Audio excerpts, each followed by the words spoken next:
everybody, and welcome. My name is Jean Gallagher, founder of Discover Rising Tides, and welcome to Show 41, Discover Rising Tides, How the Outside Makes the Inside Better, where we explore the importance of the outdoors and maintaining life balance.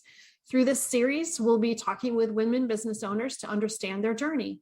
And today we start with our Healthy Living, Happy Life segment with Denise Stegall, international best-selling author of Healthy Living, Happy Life, a practical path to finding a healthy lifestyle that works for you, and curator at Healthy Living List.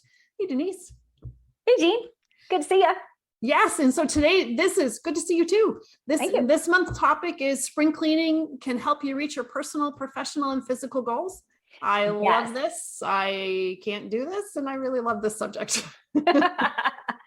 Well, spring has finally, we think it's finally here in Minnesota. Interestingly, it's 80 degrees today, but in 2 days, it'll be 48 again. Typical spring weather here in Minnesota.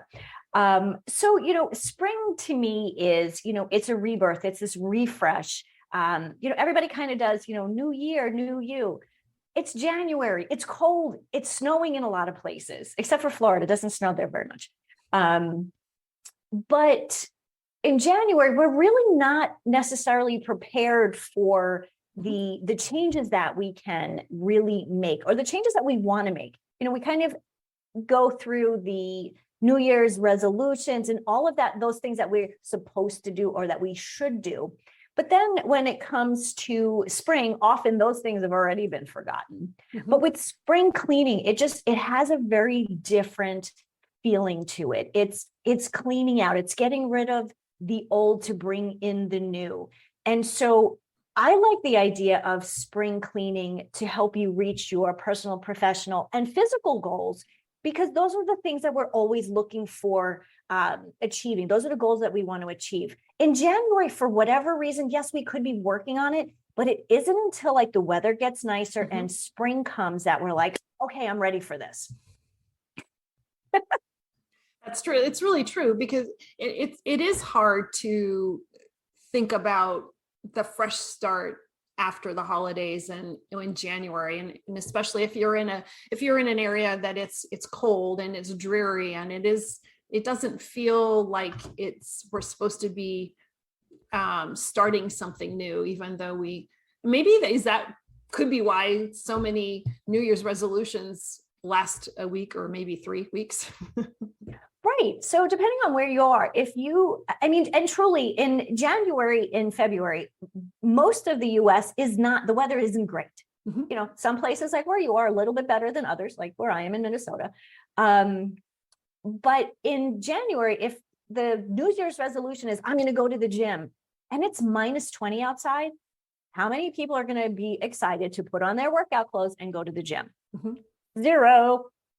Maybe you can kind of muscle through it a couple of times, but at some point, there's too many negative things surrounding that resolution. And it's one of those things that we think we have to do. We're supposed to have a resolution. And when we put a lot of pressure on that, and other people put a lot of pressure on that too. And so it's not necessarily something that you really want to do. But when it comes to spring, you want to do more things. You want this rebirth, you want this cleaning, you want this newness in life.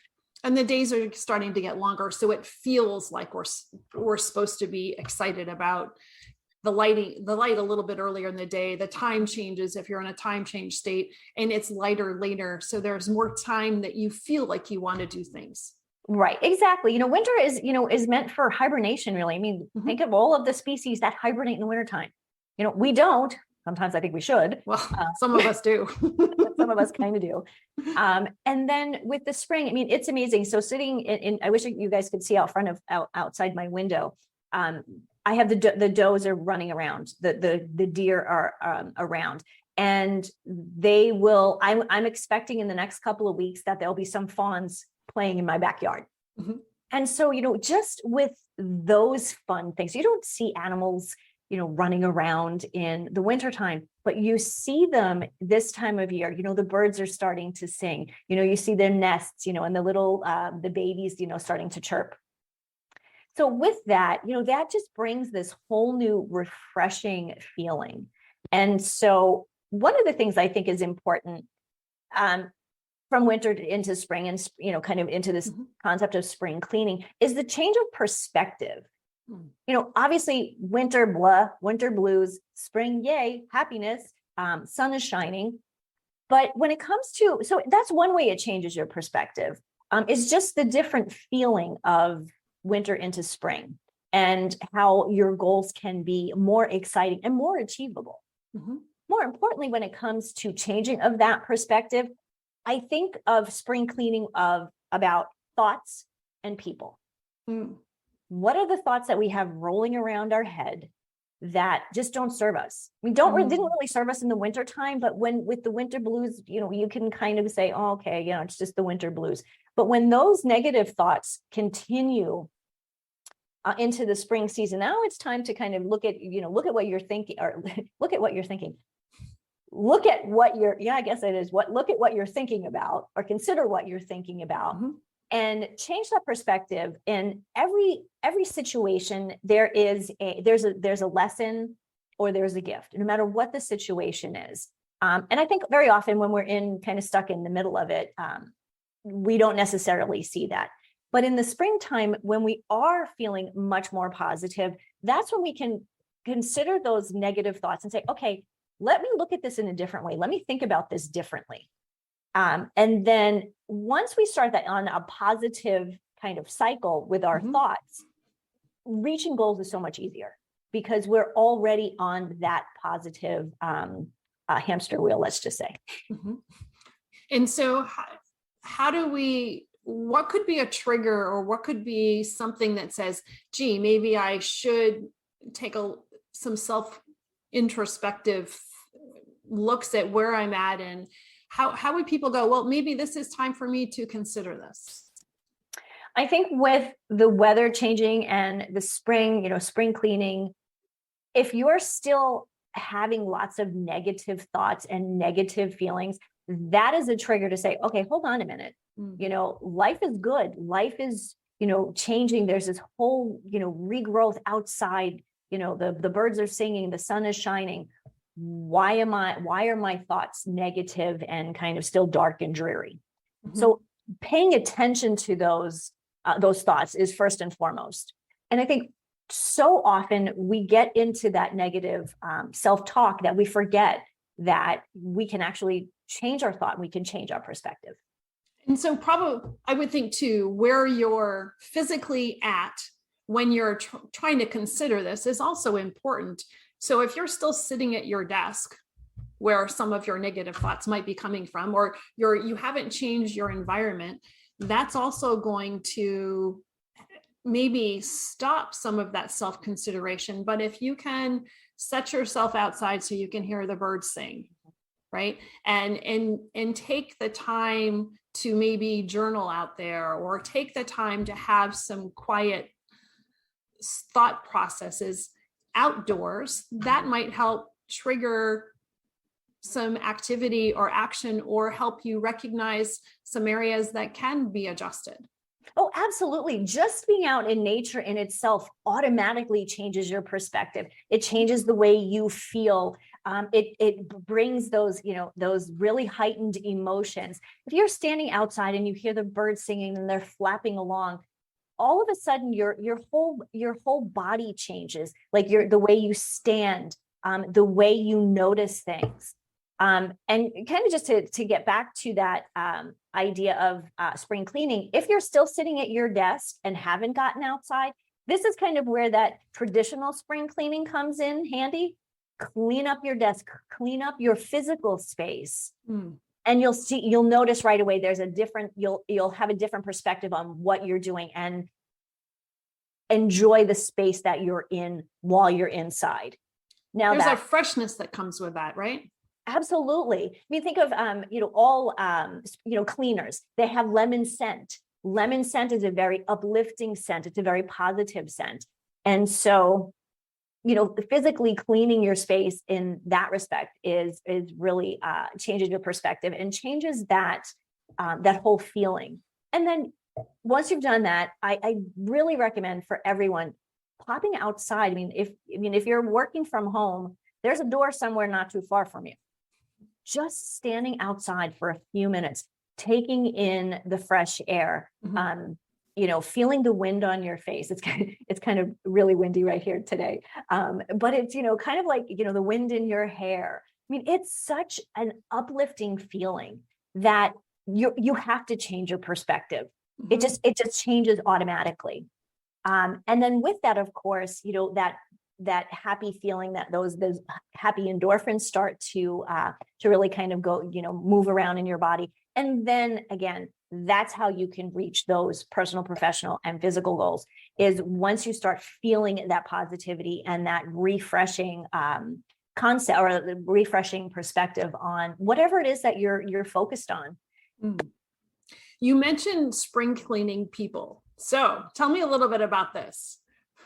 So spring cleaning and people that you have in your world. Now, some people you cannot get rid of. Some of them we really like to get rid of, but we're stuck with them. But what I really mean is looking at who is in your circle. Who are you spending time with? Who's taking your time? Now, friends and family, obviously, those are the people that are in your inner circle. And sometimes even some of those friends in an inner circle, you need to really think about how that friendship is affecting you positively or negatively. And sometimes, like everything, friendships kind of, they're cyclical. Sometimes I need more from a friend than they need from me, and vice versa.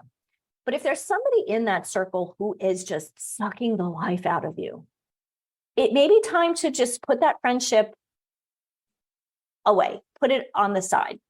Not necessarily walk away and say, I'm never going to be friends with you, but it just may be time to spend less time with that person and more time with people who are uplifting you. When it comes to work and, say, volunteer type of endeavors, obviously, if you're working with people, harder to not work with them anymore without quitting or having them fired. But even going into a conversation with those people with a different perspective. And with that is, what is that expectation you have of that person when you're having that conversation or that interaction?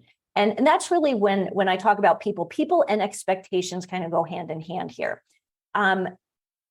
If you have a coworker who just is annoying and drives you crazy and is always late on their assignments, you know this about this person. You've talked to them a million times.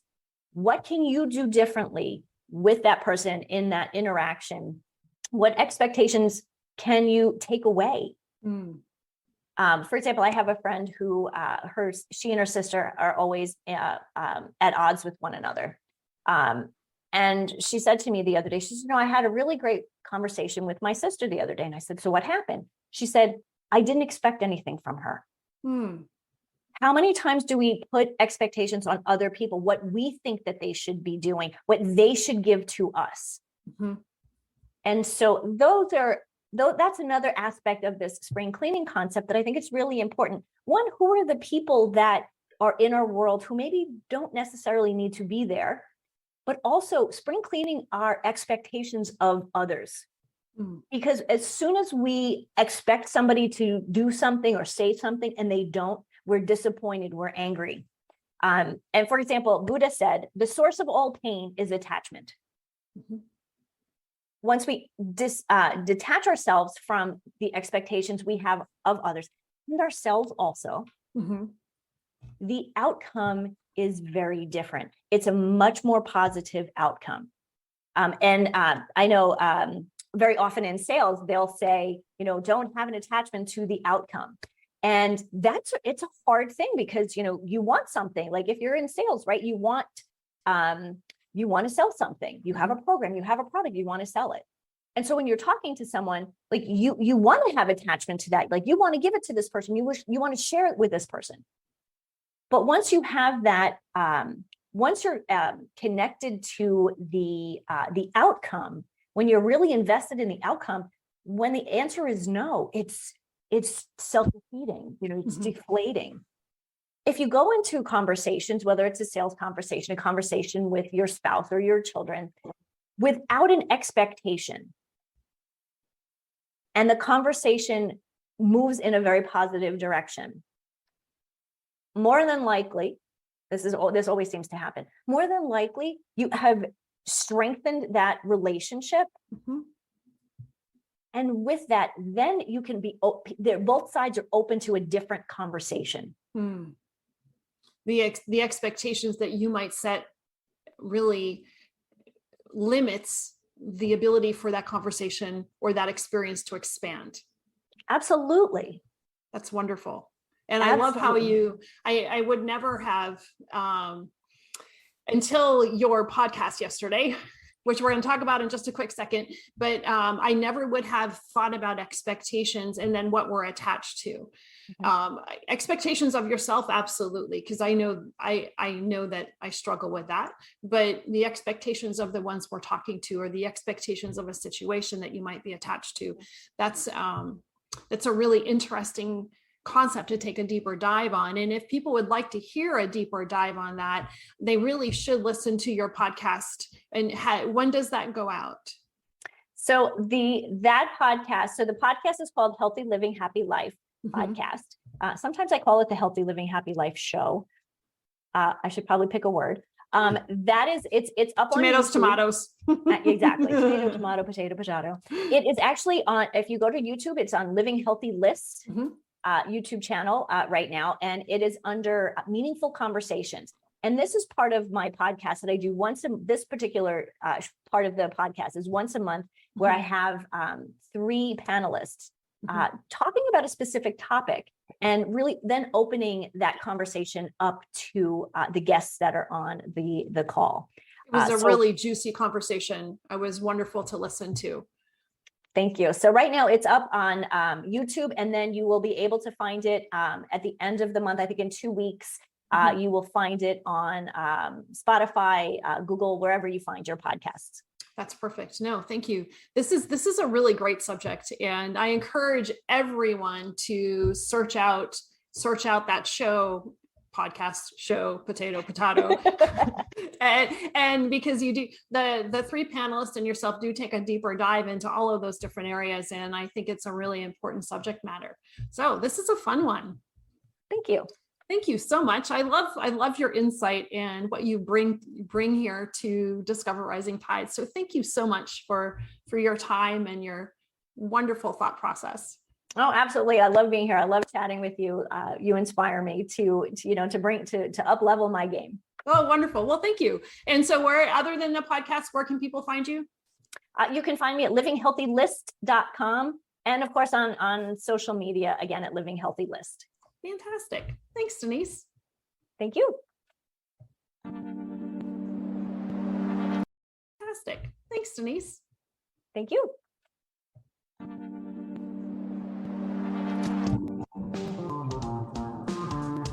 Bye.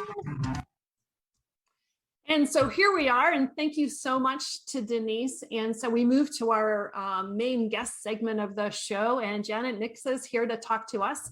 And so, hi, Jana, how are you? I'm doing well. How are you? I'm great. I'm really excited to dive into this, because there's a lot of my background that comes into what we're going to talk about here. So, and then we're going to toss in some of Denise's thought processes on expectations into this conversation too. So it really all connects together. So before we get in, let me just read a little bit about your bio, and then we'll get started. So Jana is an intuitive sales coach. In other words, she's a sales coach with an edge and a twist. And so over 2 decades, Jana has been celebrated as the top sales executive in her industry. As her career progressed, she knew there was much more for her, and she wanted to dive deeper into understanding the science of mindset and its connection with the subconscious. The study of thoughts, beliefs, behaviors, and human potential became her deepest passion. And over the last several years, Jana has studied with some of the greatest teachers and coaches in the industry, from Jack Canfield, David Key, Jackie Simmons, and Joe Vitale and Dr. Hew Len. So let's get started. Okay. All right. So tell me a little bit of, a quick background about how you got to where you are today. And I really want to dive into the coaching piece. Well, I guess in order to go there, I have to back up a little bit. So as you mentioned, I was in the sales world, medical sales specifically, for over 2 decades. So I started when I was like 8, and so you beat me to it. And so about, I don't know, 2014, I remember it being right around the time I had my second child. There was this voice, and it just started saying, there's more. And I'm like, really? Because this is easy. And, I'm just comfortable. But I was also very bored, and so that's when I started doing all these things on the side. I really started going within. I started my meditation practice and reading all of these incredible books. And that's where that journey began. And as I opened up more internally, things began to sort of fill in around me, externally. Mm-hmm. And I just started to have all of these different opportunities to work with these different coaches and these thought leaders. And so then about 4 years ago, I hired my first coach. And, I had all these certifications, and I won't bore you with the details, but my biggest question I had for her was, okay, you tell me to go in my genius zone, and my genius zone is sales, and it's mm-hmm. doing it in a certain way that doesn't, I always say I never did it like they told me to, mm-hmm. And so that's sort of my genius zone, but I'm like, but I love this passion, this, this mindset piece, and this internal work is so incredible. I don't know which way do I go? Maybe some of your audience can relate to that. And so she had this now completely obvious suggestion, but at the time it felt like, oh, isn't that the job of a coach parted. to tell you what the completely obvious is that you really should know? Right. She goes, why don't you do both? And I was like, oh yeah, sales does bring up a lot of stuff. I always tell my audience that sales is like having children. Like, it brings up your stuff right to the surface, right? Mm-hmm. And so that made a lot of sense to me, because what I know to be true is, in whether it's sales, speaking, or otherwise, like, it's not what you say, it's how you say it. And how you say it has everything to do with what's going on in here.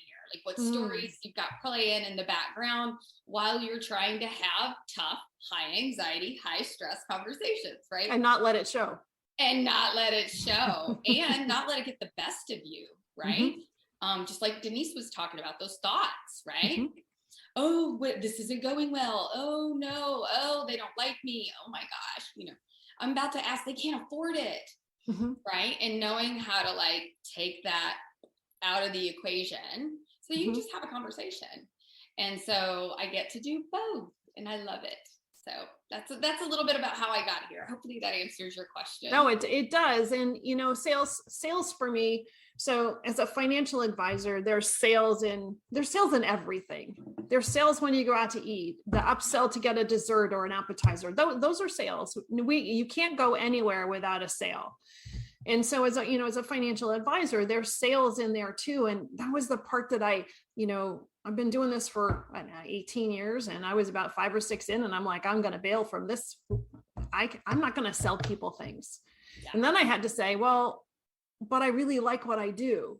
So I had to change the whole mindset. So, implementing something versus selling something, it's at the end of the day, the same activity, but how you get there is just so totally different. Totally different. And you feel better about it. Everybody feels better, not just you, but the people on the other side of the table feel better about it. And honestly, that's got to be the most important part, right? Not just you, but it's them.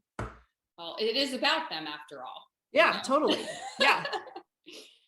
So yeah, that's so true. And it really is about those expectations and not getting too attached. And, there's ways to go about it when you really do settle in and drop into that service space. It makes it a lot easier to break away from all that the ego wants you to do there, right? To control that story and to, potentially have your way, for lack of a better way of putting it, with them. And that my biggest job right now that I've noticed as a sales coach is to sell the fact that you don't have to do it that way. Mhm. And that it's possible to have the experience that you've had, where you really can actually enjoy it and serve and have a conversation Mhm. and listen and just hold space. Mhm. It's amazing. I love the word service. Mhm. And I think it's important for me, it's important to remind myself of that word. And because we are in service to the people that we are helping. And really, if you're selling a product or selling a service, right, there's the word again, but you're selling something to somebody else, that thing that you're trying to get them to buy is supposed to provide some sort of a service to them. And so we, as the deliverer of the thing, have to remember that we're providing something that's worthwhile and attack it from that way. Would that be right? So service in that respect too, but also just service to them on that call or having that conversation, right? And really, again, checking your expectations at the door and just sitting in the energy of, I'm just here to listen and to hear what this person is going through and to make sure that they feel heard and validated. And then we're going to travel into potentially, where they want to go. And then I have to be really honest with myself too, for two different reasons. One, can I truly help this person? Is this the highest good for this person? And then, is this the highest good for me too? Because I think that's another piece that a lot of us forget about. It's like, we don't want to work. We couldn't possibly serve everybody, right? And we don't want to work with everybody. So it's really important to have that surrender and trust piece in there as well, that this will work out as it should. And the more I show up in that space with that true service mindset, it really does.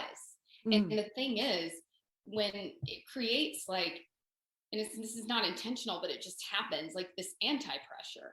And people really are just like, tell me about, what you do, because they're so used to somebody just hammering them and pushing them and making them feel, frankly, like garbage when they aren't sure. I've heard all of these tricks my clients come and tell me, and it just breaks my heart. Like, well, if you don't invest, then you don't believe in yourself, and and it's just like, come on, like you're better than that. I believe coaches are here to change the world, and we shouldn't have to push, manipulate, or force anyone into working with us. Like, take a little bit of trust in yourself and in that, and it changes the whole conversation. But unfortunately, a lot of us get stuck in fear. Yeah. And the fear part is important too. And I want to back up just a little bit, because something that you said, I think that it needs to be resaid, is that we're here to listen.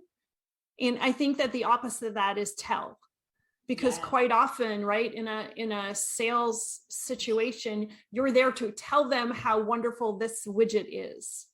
Whether the widget is a service or a thing, you're here to tell them about how cool it is and why they should have this. But really, that's not true, because we're really there to listen, to see what they need. Because maybe this thing that you had isn't right for them, but you had this other thing in your back pocket that you never considered. And if you didn't listen, you wouldn't know that that was the more appropriate widget for them. Absolutely. And, one thing I'll leave, and I can't claim this quote, and I don't know who said it. And have you said it 3 times? Because then it's yours. Yeah, I have. Is that true? It's my rule. I like it. But essentially, I made it up, but it's my rule. I like it. I really like it. And since I butcher it every time and I don't say it exactly, I guess it is sort of mine. But essentially, customers don't buy when they understand what you have. And they buy when they feel understood. Ooh. And that is that's deep. Can you say that again? Because I think I don't want to just skip over it, because that'll be number 5, and then it really is yours. But no, I mean, this really drives home everything we're saying, and why the sales model that most people know is completely the opposite of what's actually true. And that is, customers do not buy when they understand. They buy when they feel understood. And so this whole idea of, let me tell you how great I am, let me tell you all the things, and on and on and on, is not what they're there for. But the moment that they feel like, this person gets me, this person has helped people just like me, oh my gosh, there's a light at the end of this tunnel. It's an entirely different conversation. You know, a lot of people come to me because they're like, I don't know how to make that transition between like having conversation and then actually selling.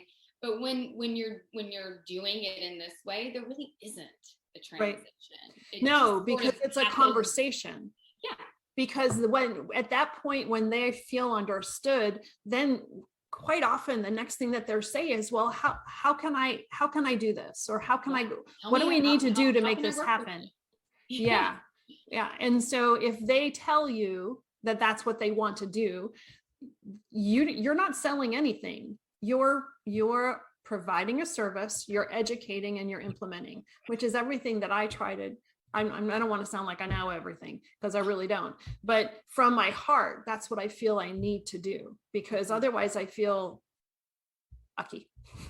Right. And there's a reason for that. You know, I mean, I had one of my first coaches was really big on a certain way of lead generation. I won't say what, but just let's say I finally had to go to him and say, no, like, this is not the way I'm going to do this. And, you know, he wanted to say that it was fear. And I'm like, it's not fear. There's a difference. And I'm pretty good at discerning at this point in my internal journey. There's a difference between fear and out of alignment and out of my integrity.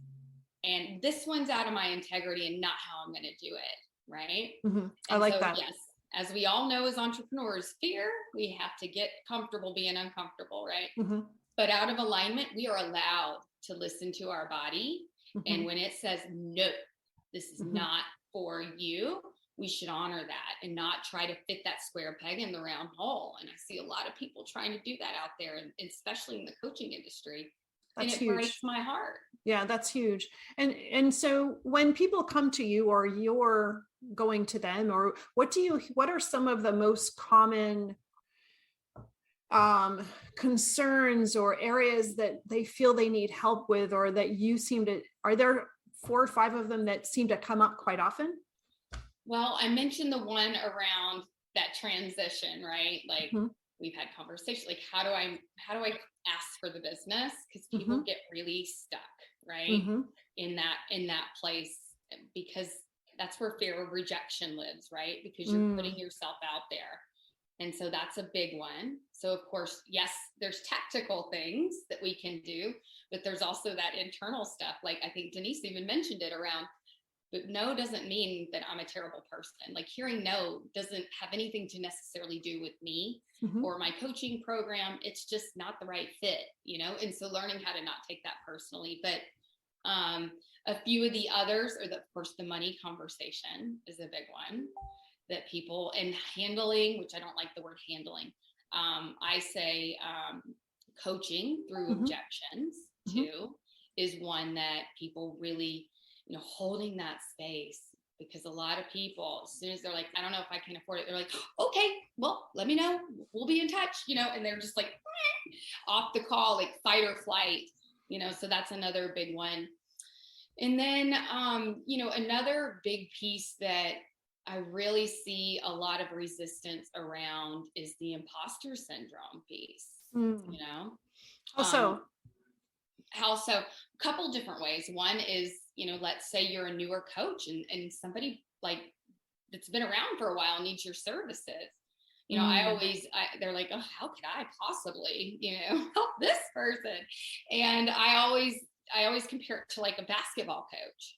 Like a basketball coach is excellent at coaching the basketball player, but that doesn't mean that he has to be the star basketball player too in order to coach, right? And so, you know, just helping people see that this person is coming to you for a reason. Have this conversation. You're not, just because you're not at the level they are, doesn't mean that you can't help them. We all have our zone of genius. I believe we all have specific people that we're meant to help.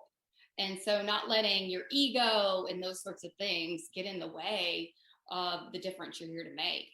And so those would be some of the main things that come up. But some of the reasons that they come to me, can I have a sales script? Like, do you just have something that I can say? Do you just have, and so I have this little pyramid that I've created, and on the base of it is your belief system. And then it's your intention. And then the tip, like the tip top is strategy. And so I'm like, yeah. I mean, because you would think it would honestly be the other way around. Like the strategy was on the bottom because you got to figure out how to do all this, right? Right. But back to the whole thing, like I can give you a script, but it's not what you say, it's how you say it. And if you don't believe in yourself, you don't believe, and you can't communicate that to somebody else, because that's what you're transferring to them, is your belief in them and your belief in the fact that you can help them. And if you don't have that intact, and like we talked about before, if your intention is off, like you're just there to sell them, you're just there to make money, right? Like those things, that is not, especially in sort of the energies that we're in now, where so many people are being more led from that heart-based place. Like it's just not sustainable. The days of like wheeling and dealing and, snake oils are really coming to an end quite quickly. And I hope so. People need to get ready, to be honest. Yeah. And the belief part isn't just for the people that are brand new or the imposter syndrome feeling, because you can have somebody that's very tenured in their field, but still have that lack in that belief area. Oh, absolutely. And maybe not realize it, right? I think if they were to, look back at their sales calls, or if they struggle with certain parts of that and they don't even want to look at it, I think they would know pretty quickly that there's an issue there, right? Because they cringe, if they start to cringe because they see themselves uncomfortable. I think if they are really honest with themselves, they know. Even some of the bigger coaches that I've worked with have admitted that they could always get better, and when I'm in there, they're like, and we have a sales expert, so, and it's, I think the higher up you go, the more you realize you can do that. You can always get better. We're never done growing, whether it's sales or otherwise. And if you think you know it all, then there's a problem. Right. Exactly. And so what does the process look like when you're working with clients, or how is there a certain number of times that you meet with them, or how is that formulated? It depends. So we really do look at their needs. I have 3 month, 6 months, and 12-month packages. And it absolutely depends on, where they are, like, and what needs to happen internally. What are their struggles? Where do they think they're getting stuck? And so we look at it from those different vantage points to see, because some things truly can go in a few sessions. I mean, especially if it's, something they just need to release, right?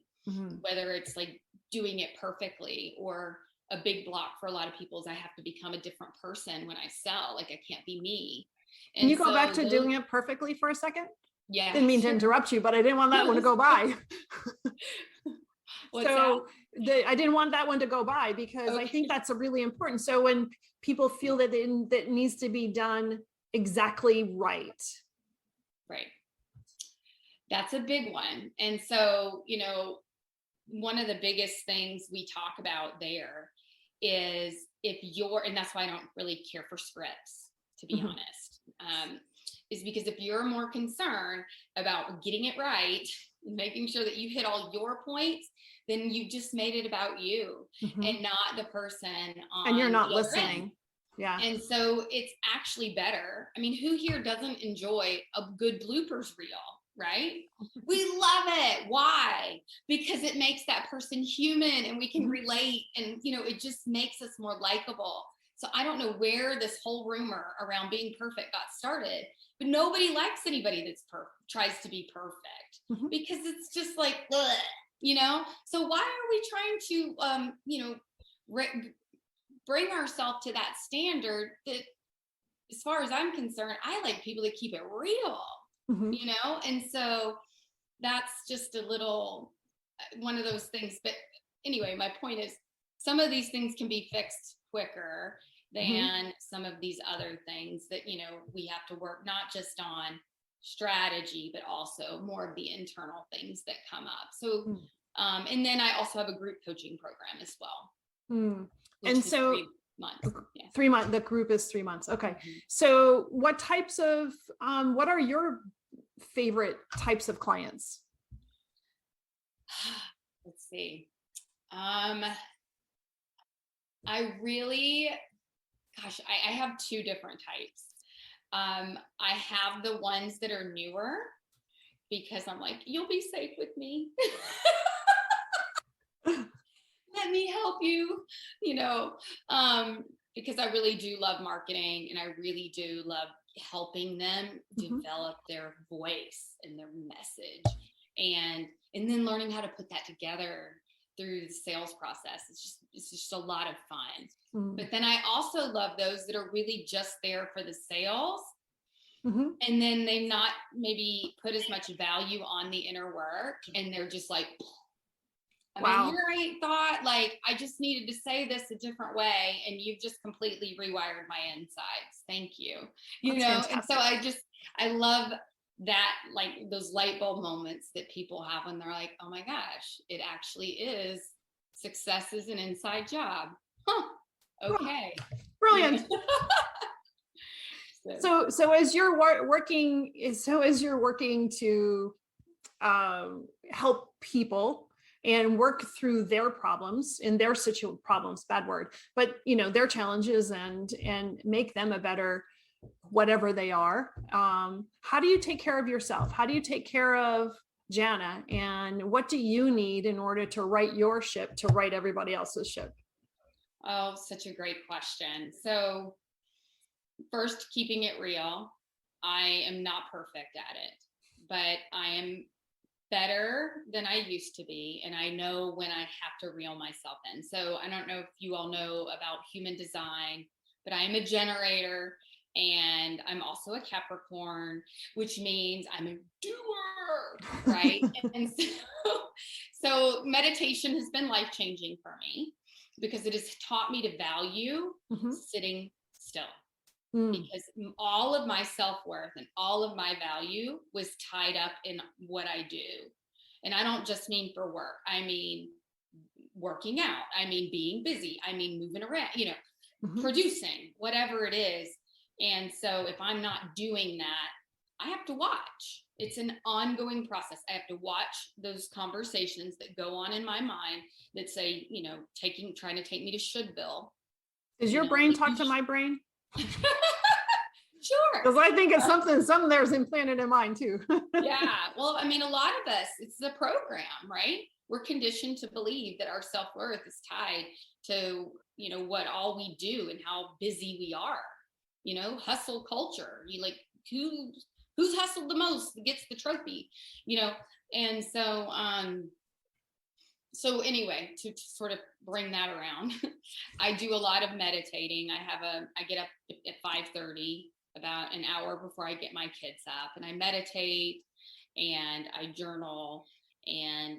But the most important thing that I've learned to do is, as soon as I feel myself start to wind up into that go is the exact moment, like I have to excuse myself. The girls even know, like, mommy's going to have, you know, she's going to go meditate, she's going to have a few minutes, and I just have to lay down and breathe and recenter, you know, and just sort of remember who I really am, and that this is, you know, supposed to be fun. And just, you know, sort of re-ground myself and regroup. And so even though meditation has given me the skill set to be able to do that, for me, weaving those moments throughout the day has proven to be the most powerful. Otherwise, by the end of the day, I am just beyond, like, tired, drained, bitter, like, you know, don't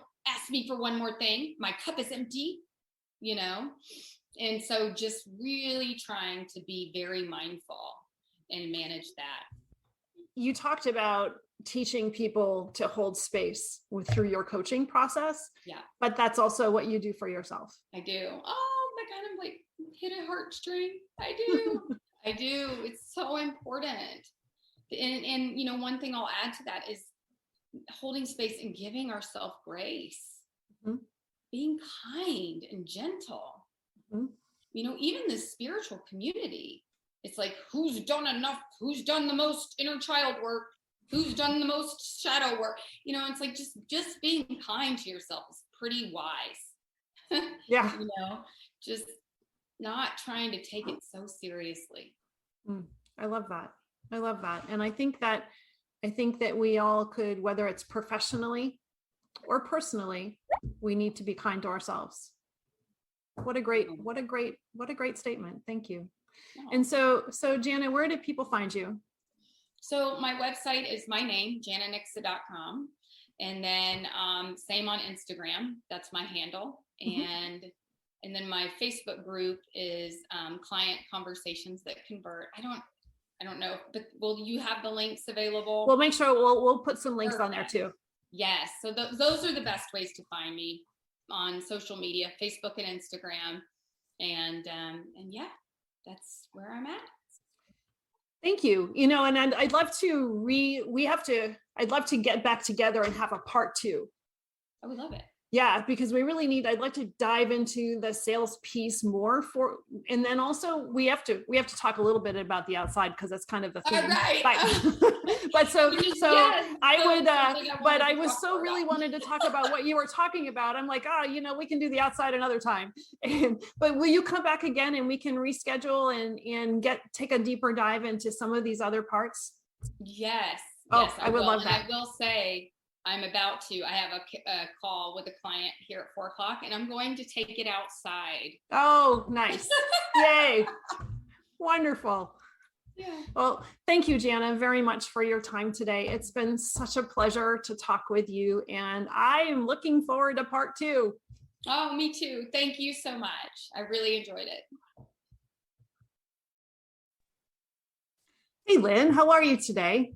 Hi, Jean. I'm well. How about you? Very well, thank you. And I'm looking forward to your Rising Up segment today. What do you have in store for us today?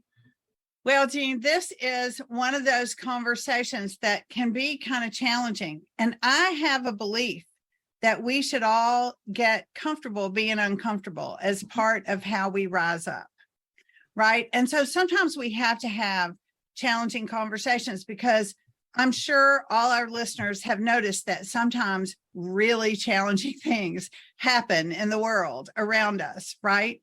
I live in Louisville, Kentucky, as I have said here before, and we're recording this the day after we had a mass shooting pretty close to my house. There was another shooting at a school where my children have friends who go to that school. I have friends who teach at that school, right? It is... you know, several weeks ago, it was Nashville and small children. And, you know, it is a conversation that happens in our country because these things happen. And so I don't want to go too far down this rabbit hole, but what it brought up for me, and I'll say this, I recorded a full episode with my partner, Brooke Haynes, on our Frequency 500 podcast. So anybody who wants to go deeper can go there and listen to episode 7, which will be live by the time this is. And what I want to say about how the outside makes the inside better in the face of things that show up for us as devastation, tragedy, you know, the hardest things in life, right? Is that we always have a choice in how we respond. And I see it in people all around me. You know, our stress levels are higher. We come through, you know, a global pandemic, and then we have these things happening and our stress levels are ramping up. So what is it that we can do so that we have the capacity to show up for the world as our best selves? That's really the key question that I think we want to address. And I love the question of how the outside makes the inside better, because I feel like it's a tool that gets ignored at times like this. So my daughter said, I told her I was going to talk about this today, and she said, so what are you going to say? Just go outside and hug a tree? And I was like, exactly. Definitely. That's definitely what I'm going to say. Probably when we need it the most. Absolutely. So how can we ground? How can we go outside and put our feet on the earth and hug a tree and take a walk and listen to the birds and just be present to the beauty of nature, be present to the healing balm of nature, be present to the ways that the outside can make the inside better at our most challenging times? And why would we do that? Because doing that raises our vibration, lowers our stress level, and allows us to show up to the world with whatever it is that's ours to do, given whatever's happening around us. So it's a reminder I felt compelled to say today, Jean, as people are grieving, as and never ever to diminish what anyone is going through, but just to remember that no matter what, we have a toolbox with tools in it, and the outside is available to us, and to use it. And so again, I want to say thank you for allowing me to bring this up. And if people want to hear the deeper conversation around this topic of how we keep ourselves uplifted in the face of devastation or tragedy, I hope they'll go to frequency500.com and listen to episode 7. It was a great conversation.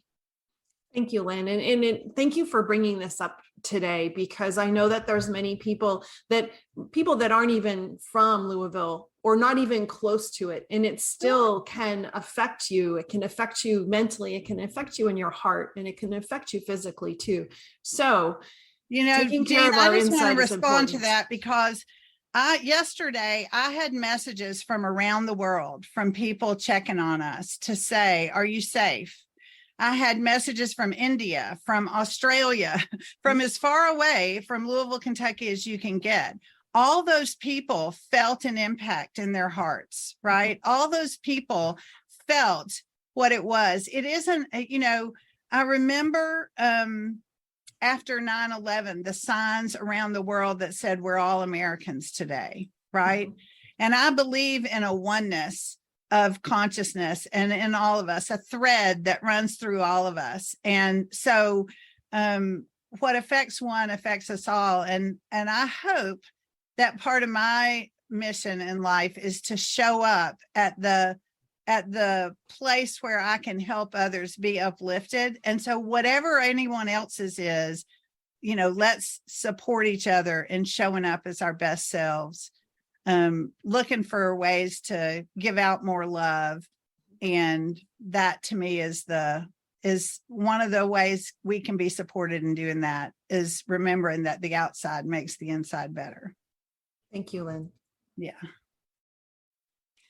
Thank you so much for listening today.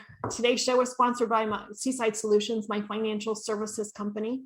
As a business owner, it's easy to be pulled in many different directions, and often taking care of yourself plummets to the bottom of the list. For me, I find myself outside to reground. My time outdoors helps me manage my day more effectively and be more present for my clients. Through this, Discover Rising Tides was born. At Seaside Solutions, we truly believe that education is the foundation of financial wellness. Our primary focus is to provide guidance that is designed to help you achieve your long-term financial goals and visions. Working with a plan allows space for doing more things that you love, like being outside, to make the inside better. If I can help you create or realign your plan, or if you would like to be added to my weekly newsletter, please let me know. This week's topic was 5 ways to set more achievable goals. Your referral means the big, beautiful world to me. And if I can help, please let me know. And thank you so much for listening, and see you next time.